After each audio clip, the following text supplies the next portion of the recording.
I was playing sports, I think it was basketball, and I hurt my ankle, sort of landed very badly on my ankle. It hurt quite a lot, obviously.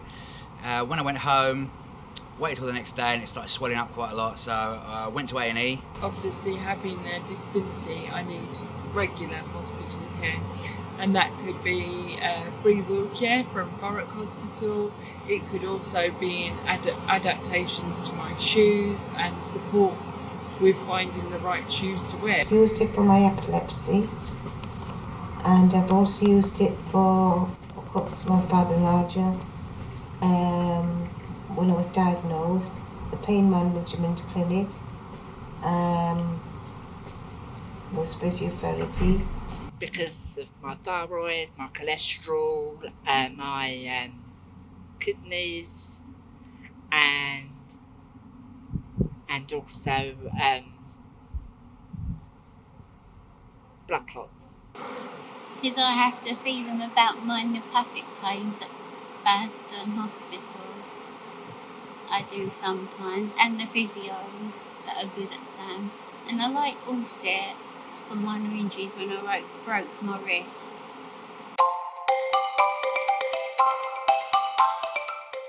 I need support to make a phone call. I need support when I receive a phone call. And a lot of times they do talk so quickly. Or the learning disability, you should have the NAT number, or you should have, if you're stuck, please give us a call. Because then you would know if there was an issue or problem, like before at Basden Hospital, I was there ages, then they'd be able to sort you out, and then you won't feel so bad. I book it first, or I phone it, or I go online, and I book it, and then I'll phone up the LD nurse and tell her the date and the time. The way that I was told about it was also quite nerve-wracking because it was a phone call, no preparation of like warning that it might happen, and then I deal with the call myself. It takes a lot for me. I don't like hospital appointments at all, but it takes a lot for me to psych myself up to go to a hospital appointment.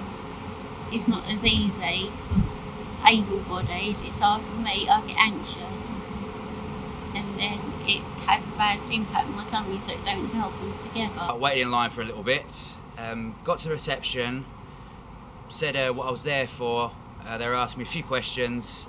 When did it start hurting? Well, pretty much when I did it. Kind of obvious, really. Fair enough, but yeah, fair enough. So they gave me a form, asked me to fill everything out. So I went to sit down. My mum was with me. We all got in the car and we went, and I think my brother and sister came with me as well because I think it was going to be an afternoon appointment, so we didn't know whether my mum would be around to pick up my brother and sister. So I think back then it was easier for them to take the day off school than it would be to have family, like arranging childminders or additional family to pick them up. So I'll travel in the car with my mum, and we park, we get out, we go and meet the LD nurse at the front of the reception.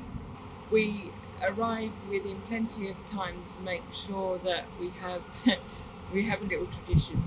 When you go to Basden Hospital, we go to the Friends League Cafe, which is right at the outpatients department. We get a cup of tea and we have a cheese roll. I may toodle off and sort myself out before I have that.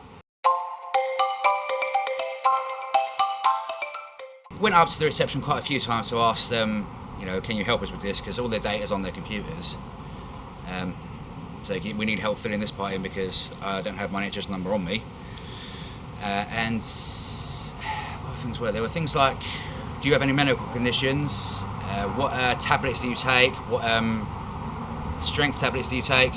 Even though we do know what tablets we take, we don't necessarily know how to spell them. Last time we had to wait a long time. for them. And it was really hard. And me and Mum had to, because I took on the power chair for the first time, we had to say to everyone, mind your feet, because everyone had broken their legs, and I had to go really slow. Just anxious.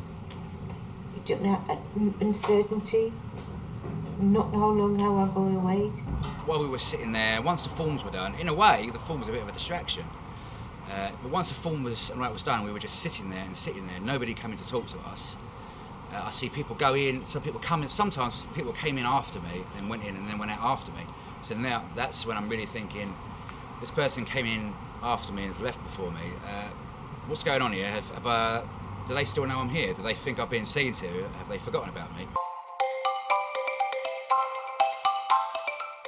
The amount of anxiety I had to overcome to deal with that particular appointment anyway, and for then the doctor to say, "What are you doing here?"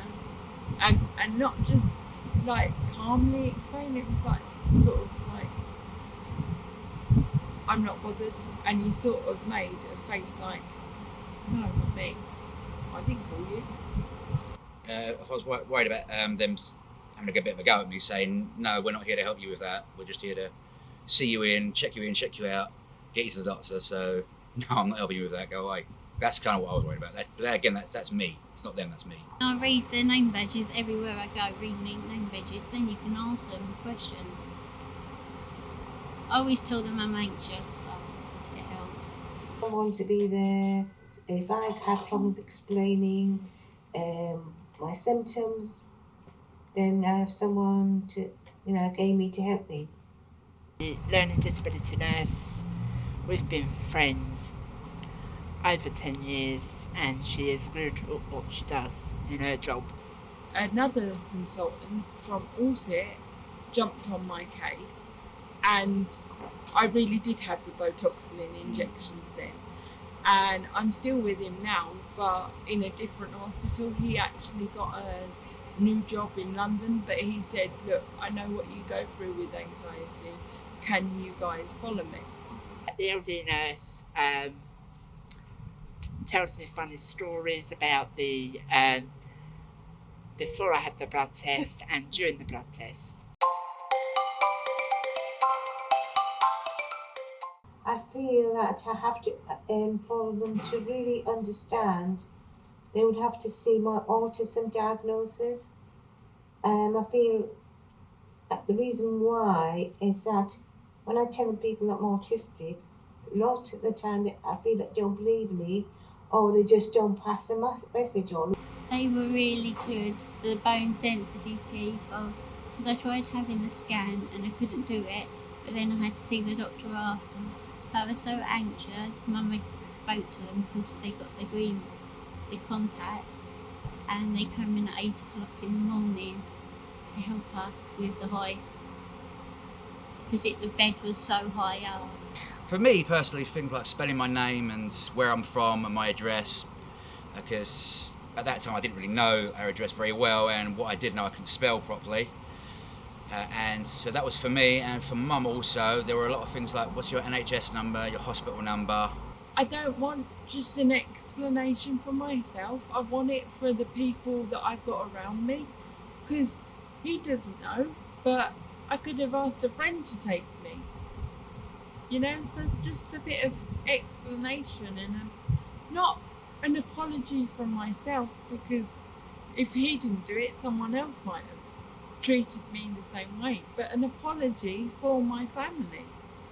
The fact that my brother and sister had to take time off school, the fact that my mum had to take time off work.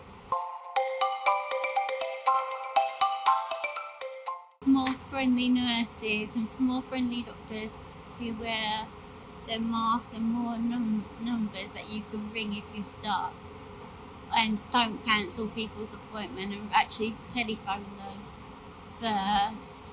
And if there's a cancellation, ring us up saying, because there's a big backlog, saying, "Oh, you can't do it, but someone else could take your place for you instead."